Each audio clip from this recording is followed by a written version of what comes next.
Hello everyone. Let's start chapter number 4, Preamble of the Constitution. Okay, so preamble to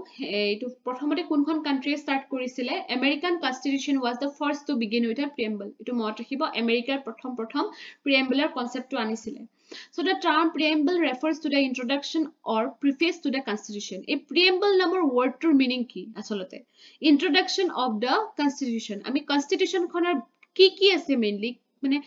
কেনেকুৱা ধৰণৰ বস্তু আছে আমি সেই প্ৰিএম্বলখন পঢ়িলে গম পাও মানে ওকে সেই কাৰণে এনে পালখিৱালা নামৰ যিজন আমাৰ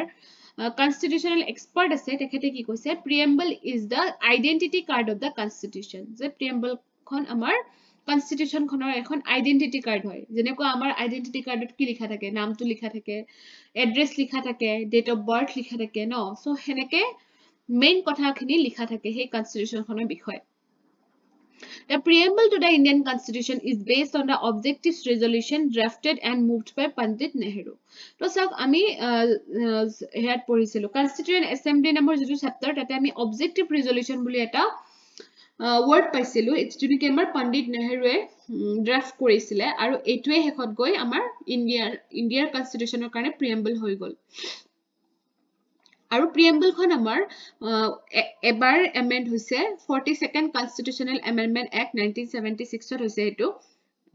যেটো নেকি তিনিটা নতুন ওয়ার্ড ভৰোৱা হৈছিলে সোশিয়ালিষ্ট সেকুলাৰ এন্ড ইন্টিগ্ৰিটি ওকে এই ওয়াৰ্ড বিলাকৰ মিনিং বিলাক আপোনালোকে জানিব লাগিব কিন্তু এই চেপ্টাৰটো হেখিনে মেইন হয় এতিয়া চাওক ইয়াতে মই ইনক্লুড কৰিছো দা কনস্টিটিউশন অফ ইন্ডিয়া প্ৰিএম্বল ইয়াত কেনেকৈ আৰম্ভ হৈছে উই দা পিপল অফ ইন্ডিয়া হয়নে তাৰপিছত চাওক জাস্টিস মানে জাস্টিসত কি পৰিব social justice economic justice political justice liberty কি আছে liberty of thought expression belief faith and worship ইকুৱেলিটিত কি আছে equality of opportunity promote among them মানে এই বস্তু কিটা মনত ৰাখিব আপোনালোকৰ লক্ষ্মীকান্তত ভালকে আছে হেতু এবাৰ তাৰ পৰা চাই লব ঠিক আছে তাৰপিছতে চাওক কি words in the preamble এই word কিটাৰ meaning আপোনালোকক লাগিব কিন্তু because এটা previous year question আহি গৈছে আপোনাৰ democracy নামৰ word যেটো আছে আমাৰ preambleত হেতু বিষয় লিখিব দিছিলে মানে কি লিখা আছে মানে হেতুৰ meaning টু কি ওকে এতিয়া চাওক আমাৰ preambleত আছে sovereign মানে কি ইন্ডিয়া খন এখন মানে কি হয় ইন্ডিপেন্ডেন্ট স্টেট হয় ন কাৰো ওপৰত ডিপেন্ড কৰি থাকিব লগা হোৱা নাই মানে কোনেও ডমিনেট কৰি থকা নাই আমাৰ ওপৰত কোনো অথৰিটি নাই হয়নে নহয় আমি মানে ফ্ৰী হয় আমাৰ যি ইচ্ছা আমি তাকে কৰিব পাৰো মানে আমাৰ ওন এফেয়াৰ্স বিলাক আমি নিজেই আমি কন্ডাক্ট কৰিব পাৰো India's membership of the Commonwealth or the UNO doesn't limit her sovereignty. আমি জেনিবা Commonwealth বা UNO membership লৈছো এটোই কেতিয়াও আমাৰ sovereignty আঘাত নাহানে ওকে কেতিয়াও আমাক মানে limitations লৈ না যায় because they are voluntary organizations okay India can acquire foreign territory or set a part of its territory okay so আমাৰ মানে কি হয় আমি foreign territory acquire কৰি লব পাৰো আমি territory বিলাক চেঞ্জও কৰিব পাৰো ন হেতু আমাৰ ইচ্ছা সেইকাৰণে আমাক কি বুলি কৈছে sovereign বুলি কৈছে okay sovereign তাৰপিছৰ wordটো আহিছে socialist এটো word আহিছে আমাৰ 42nd constitutional amendment act 1976 এই word কেটা কিন্তু মত ৰাখিব যে 42nd constitutional amendment act ৰ থ্ৰু ৰে কোন কেটা word আহিছে socialist আহিছে secular আহিছে আৰু integrity আহিছে okay sovereign অহা নাই কিন্তু দেই so socialist mainly socialist word যেটো আমাৰ socialistic pattern of society to mainly কোনখন সেজনত কৈছিলে জানেনে প্ৰথম for the first time যিখন আমাৰ কংগ্ৰেছ সিজন আছিল আবাদি সিজন 1955 resolution to create a socialist pattern of society আৰু আমাৰ যেটো socialism এটা democratic socialism হয় because our economy is mixed economy মানে গটিকে mixed from Gandhian socialism with influences of Marxism socialism আৰু কাৰ mixed বুলি কৈছে আমাৰ গান্ধী আৰু মাৰ্কসৰ মানে মতামত যি দুটা সেই দুটাক mix কৰি পেলে mixed form of socialism okay তাৰপিছত secular word to meaning to কলোৱে মই যে official religion নাথাকে আৰু এই word to আমাৰ 42nd constitution amendment act দি আহিছিলে আৰু আমাৰ constitutional article 25 ৰ পৰা 28 ৰ ভিতৰত একেটা আৰ্টিকেলৰ ভিতৰত secular মানে আমাৰ যেটো secularism সেই বস্তুটো আমি গম পাও মানে এই আৰ্টিকেল কেটা পঢ়িলে তাৰপিছত আমাৰ concept to হয় positive then democratic word to meaning to ki hobo democracy is of two types direct and indirect এতিয়া চাওক ডাইৰেক্ট টু হল আমাৰ সুইজাৰল্যান্ড ইয়াতে মোৰ দিব নহল সুইজাৰল্যান্ডত হয় আমাৰ direct ডেমোক্ৰেসি okay so it has devices আমাৰ ডেমোক্ৰেসিৰ কিছুমান ডিভাইসেস আছে ৰেফাৰেন্ডাম ইনিশিয়েটিভ ৰিকল এণ্ড প্লেবিসাইট এই ওয়াৰ্ড কিটাৰ মিনিং আপোনালোকে এই যেটো চেপ্টাৰ আছে প্ৰিএম্বলৰ লক্ষ্মীকান্তৰ শেষৰ ফালে একেবাৰে শেষৰ ফালে আপোনালোকে মিনিং কিটা পাই যাব আপোনালোকে চাই লব মিনিং কিটা দেই তাৰপিছতে the Indian Constitution provides for representative parliamentary democracy আৰু আমাৰ ইন্ডিয়ান কনস্টিটিউশন খন কিন্তু কি ৰিপ্ৰেজেন্টেটিভ পাৰ্লিয়ামেন্টাৰী ডেমোক্ৰেসি হয় যত নেকি আমাৰ এক্সিকিউটিভ টু ৰেসপন্সিবল হৈ থাকে লেজিসলেটিভৰ ওচৰত ঠিক আছে So our democracy meaning to tenekwa hoy then republic so republic or meaning ki head of the state is always elected je amar state or head jonok ami hoday elect koru okay je ami amar kuno monarchy nai okay amar ketiao hereditary no hoy thik ase tar pisot sao justice mane ki justice word to meaning e ki hoy je amar justice mane ki aru nyay pabo lage hoy ne to sao তিনিটা dimension দিয়া আছে ইয়াতে জাস্টিসৰ social justice economic justice and political justice আপোনালোকে এই ফটোখন যে মই লগাইছিলো ইয়াতে জাস্টিস ওয়াৰ্ডটো আছিল নে আছে চাওক social justice economic justice and political justice আৰু ইয়াতে হেকিটাও ধুনিয়াকে দিয়া আছে সোশ্যাল জাস্টিসে কি ডিনোট কৰে equal treatment of all citizens without any social distinction সবে মানে কি হ'ব লাগিব ইকুৱেলি ট্ৰিটমেন্ট পাব লাগিব ওকে তাৰপিছত ইকোনমিক জাস্টিস মানে কোনো ধৰণৰ ডিসক্ৰিমিনেশন থাকিব নালাগিব মানুহৰ মাজত মানে ইকোনমিক ফ্যাক্টৰছৰ ওপৰত ডিপেন্ড কৰি তাৰপিছত পলিটিক্যাল জাস্টিস মানে কি it implies that all citizens should have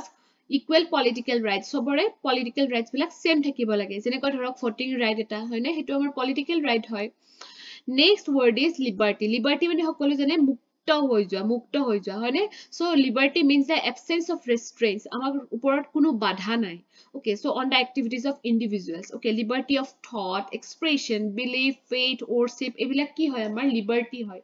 amak kuneo badha dibo nware bhabat badha nai apuni express koribo pare amar apunar mindot ki ase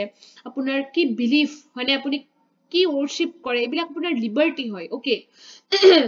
এটা সকে এই লিবার্টি ওয়ার্ড তো আমি ফ্রেঞ্চ ৰেভলিউশনৰ পৰা লৈছো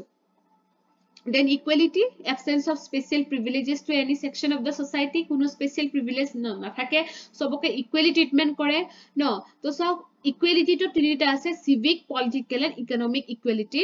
এটি আমাৰ fundamental rights to civic equality বুলি কয় fundamental rights আমি পঢ়িলে ধুনিয়াকে গম পাম আমাৰ equality কোনটো আৰ্টিকলৰ পৰা কোনটো আৰ্টিকলকে পঢ়িব আমি ধুনিয়াকে পঢ়িব পাম ওকে তো চাওক একটু civic equality বুলি কৈছে political equality to কি কৈছে no person is to be declared ineligible for inclusion in electoral rolls on grounds of race religion caste or sex যে religion race caste or upor depend kori kuno manuhok electoral rolls or bahirat loi jabo nware etu hol amar ki political equality moi je kolu vote hokolo dibo pare jeti 18 years hobo etu article 325 then elections to the lok sabha and state assemblies to be on the basis of adult suffrage jetu 18 years hole sobe কি কৰিব পাৰে যে আপোনাৰ ইলেকশনত পাৰ্টিসিপেট কৰিব পাৰে that is article 326 okay তাৰ পিছত directives principles of state policy article 39 যেটো আমাৰ আছে সেই পলিচিৰ আন্ডাৰত it secures to men and women equal right to an adequate means of livelihood and equal pay for equal work সবে মানে সমান কামৰ কাৰণে সমান পইচা পাব এটো হৈছে article 39 আৰু এটো হ'ব আমাৰ economic equality okay so a equality কেটা মনত ৰাখিব that lastor যেটো আমাৰ word আছে এটো fraternity মানে কি হল sense of brotherhood যে brotherhood মানে আমি সকলো এটা unity feel কৰো আমাৰ country ঠিক আছে তো express through system of single citizenship আমাৰ হে fraternity টো আমাৰ single citizenship ত আমি express কৰিব পাৰো ন আপোনালোকক যদি খুদে nationalism কি হয় আপোনাৰ ইন্ডিয়ান হয় আমি হয়নে সো আৰ্টিকেল 51A তাতেও আছে এনেকুৱা ধৰণৰ কথা যেটো আমাৰ ফান্ডামেন্টাল ডিউটি হয় আৰ্টিকেল 1 ত কি আছে India is a union of states তাৰছতে the word integrity has been added আৰু ইন্টিগ্ৰিটি নামৰ যেটো word that is also added to the preamble by 42nd constitutional amendment act আৰু এটো অকমান ফ্ৰেটাৰনিটিৰ লগত ৰিলেটেড হয় কথাটো ইন্টিগ্ৰিটি ন তাৰপিছত চাওক preamble as part of the constitution এটুক লৈ অকমান মানে আপোনাৰ কন্ট্ৰোভাৰ্সি আছে যে preamble টো constitutional part হবনে নহব এটুক লৈ অকমান কন্ট্ৰোভাৰ্সিয়াল কিছুমান কেস হৈছিল এখিনি এক্সামত আহিব পাৰে কিন্তু এতিয়া চাওক বিৰোবাৰী ইউনিয়ন কেস এটা হৈছিল 1960 ত তেতিয়া আমাৰ সুপ্ৰিম কোৰ্টে কি কৈছিল যে আমাৰ প্ৰিএম্বল টু কি হয় মানে আমাৰ কনস্টিটিউশন খন জুনে বনাইছে সেই সকলৰ মাইন্ডটো আমি বুজি পাও প্ৰিএম্বল টু পঢ়ি পেলাই সেই কাৰণে কি কৈছিলে তথাপিতো কি কৈছিলে কিন্তু সুপ্ৰিম কোৰ্টে কেতিয়াও কোৱা নাছিলে preamble is a part of constitution মানে এফালে মানে পজিটিভলি কলে আৰু সিফালে নিগেটিভলি কলে যে প্ৰিএম্বলটো কিন্তু আমাৰ কনস্টিটিউশনৰ পাৰ্ট নহয় মানে বিৰুবাৰী ইউনিয়ন কেছত প্ৰিএম্বলটো কনস্টিটিউশনৰ পাৰ্ট নহয় বুলি কলে তাৰপিছত আহিলে কেশৱানন্দ ভাৰতী কেছ তেতিয়া আকৌ কলে প্ৰিএম্বলটো আমাৰ কনস্টিটিউশনৰ পাৰ্ট হয় মানে আগৰ যেটো অপিনিয়ন হেতু ৰিজেক্ট কৰিলে তাৰপিছত এলআইসি অফ ইন্ডিয়া কেছ যেটো আছিলে 1995 ৰ এই 18 টু কোৰ পৰা আহিল জানো 1995 so supreme court again held that the preamble is an integral part of the constitution so preamble to কি হয় বুলি কৈছে এটা আমাৰ কনস্টিটিউশনৰ ইন্টিগ্ৰেল পাৰ্ট হয় বুলি কৈছে মুঠতে এতিয়া কি হল এতিয়া আমাৰ এটা কাৰেন্ট অপিনিয়ন to কি হয় সুপ্ৰিম কোৰ্টৰ যে প্ৰিএম্বল to এতিয়া আমাৰ কনস্টিটিউশনৰ পাৰ্ট হয় আৰু ইয়াতে দুটা কথা মনত ৰাখিব এই দুটা কথা কিন্তু UPSC questionত আহি গৈছে PYQত আহি গৈছে মানে প্ৰিলিমছত আহি গৈছে preamble is neither a source of power to legislature nor a prohibition upon the power of legislature এটো মনত ৰাখিব okay so it is non justiciable ইয়াৰ কাৰণে মই কোৰ্টত দৌৰিব নোৱাৰো কিন্তু okay so its provisions are not enforceable in courts of law okay এটো মনত ৰাখিব মানে হয় পাৰ্ট হয় কনস্টিটিউশনৰ কিন্তু তাৰ লিগ্যাল বেকিং নাই কিন্তু নন জাস্টিসিয়েবল হয় তাৰপিছত এমেনেবিলিটি অফ দা প্ৰিএম্বল সো এবাৰে আমাৰ প্ৰিএম্বলটো এমেন্ড কৰা হৈছে ন 1976 ত হেতু কৈ আছো মই বাৰে বাৰে কৈ আছো তিনটা ওয়াৰ্ড হুমাইছে তেতিয়া socially secular and integrity then preamble can be amended but no amendment is done to the basic feature it is a preamble to আমি amend কৰিব পাৰো কিন্তু আমি amendment এনেকেও কৰিব নোৱাৰো যেন basic features টোক আমি harm কৰিছো So basic features বুলি আমি আকৌ এটা চেপ্টাৰ পাম যাতে আকৌ basic features ৰ বিষয়ে আমি ভালকে পঢ়িম preamble can't be altered by an amendment under article 368 আৰু preamble কেতিয়াও আমি article 368 ৰ আন্ডাৰত মানে alter কৰিব নোৱাৰো okay এইকেইটা মনত ৰাখিব তাৰ পিছতে আমাৰ preamble ৰ কিছুমান significance include কৰিছো ইয়াতে guiding principles হয় হয়নে এখিনি পঢ়ি চাব আপোনালোকে then unity in diversity constitutional identity international influence হেনেকে কিটামান দিছো মই significance হিচাপত কিটা পঢ়িব আপোনালোকে তাৰ পিছতে previous year question এটা মই এটা ইনক্লুড কৰিছো preamble ৰ লগত related discuss each adjective attached to word republic in the preamble দেখিছেনে questionটো কেনেকে আহিছে ৰিপাব্লিকৰ লগত জড়িত কোন কেইটা ওয়াৰ্ড প্ৰিএম্বলত আছে আপোনালোকে এটা চেক কৰিব আৰু আপোনালোকে আনসাৰটো লিখিব are they defendable in the present circumstances মানে সেই ৰিপাব্লিকৰ লগত জড়িত যিকেইটা এডজেক্টিভ আছে সেই এডজেক্টিভ কেইটাই এতিয়া প্ৰেজেন্টলি আমাক প্ৰটেকচন দিব পাৰে নে নোৱাৰে সেই কোৱেশ্চনটো সুধিছে আপোনালোকে ট্ৰাই কৰিবচোন এবাৰ ঠিক আছে thank you for watching the video